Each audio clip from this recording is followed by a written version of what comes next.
বনলতা সব সত্যি বলে দিল অনুভবের বাড়ির সকলের সামনে। হ্যাঁ বন্ধুরা, কোণে দেখা আলো ধারাবাহিকে আমরা আজকের পর্বে এমনটাই দেখতে পাবো। অনুভব আর অনু তার ঠাম্মির মতামত নিয়ে লাজুকে এই বাড়িতে কদিনে থাকার জন্য নিয়ে আসে, আর সেটা বাড়ির কেউ পছন্দ করে না।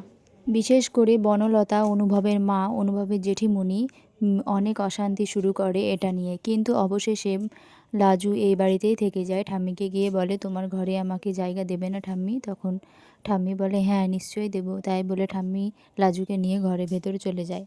আর এইদিকে বনলতার রাগ দ্বিগুণ পরিমাণে বেড়ে যায়। সে মাথার নিজের ঠিক রাখতে পারে না, অনেক অশান্তি করে এবং বলে যে তুমি এই বাড়িতে লাজুকে নিয়ে আসলে ওই বাড়ির লোকজনকে অশান্তি করবে না? লাজু, তুই যে বলে গিয়েছিলি যে এই বাড়িতে কোনো দিন ফিরবো না, আবার তো বেশ ফিরে আসলি, তোর প্রতিজ্ঞা সব শেষ হয়ে গেল।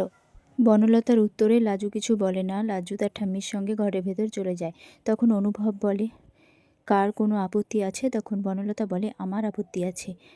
লাজু এই বাড়িতে থাকলে আমার আপত্তি আছে। তখন অনুভব বলে, লাজু না তোমার বন্ধু? লাজুকে তুমি তোমার বিয়ের সাক্ষী করেছিলে, আমাদের বিয়ের, আর এর মধ্যে লাজুর এই বাড়িতে থাকা নিয়ে তোমার এত সমস্যা? তখন বনলতা বলে, হ্যাঁ সমস্যা আছে। বনলতা মাথা ঠিক রাখতে না পেরে সকলের সামনে বলে দেয় অনুভবের সঙ্গে তার কোনো সম্পর্ক নেই এবং তারা এক বিছানায় ঘুমোয় না পর্যন্ত।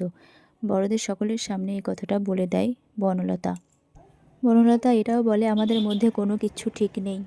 অনুভব কেন আমাকে এতদিনও মেনে নিতে পারছে না? কেন বলো? তোমরা বা কেন তোমার ছেলের উপর এসব চাপিয়ে দিয়েছো জোর করে?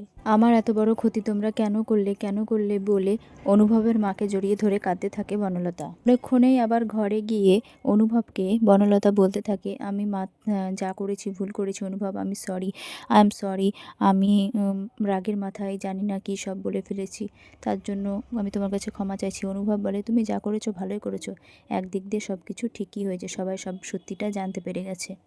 বনলতা বলে, মানে তুমি আমার থেকে আরও দূরে সরে যাবে? তখন অনুভব বলে, হ্যাঁ সবার সামনে এখন আমি ড্রয়িং রুমে শুতে পারবো, কেউ কিছুই আমাকে আর এখন বলবে না, সবাই তো সবটা জেনে গেছে। বনলতা বলে, তোমাকে আমার কিছু বলার আছে অনুভব শুনতে চায় না, কিন্তু তবুও বনলতা জোর করে বলে। অনুভবকে জোর করে থামিয়ে রেখে বলে, আই লাভ ইউ অনুভব।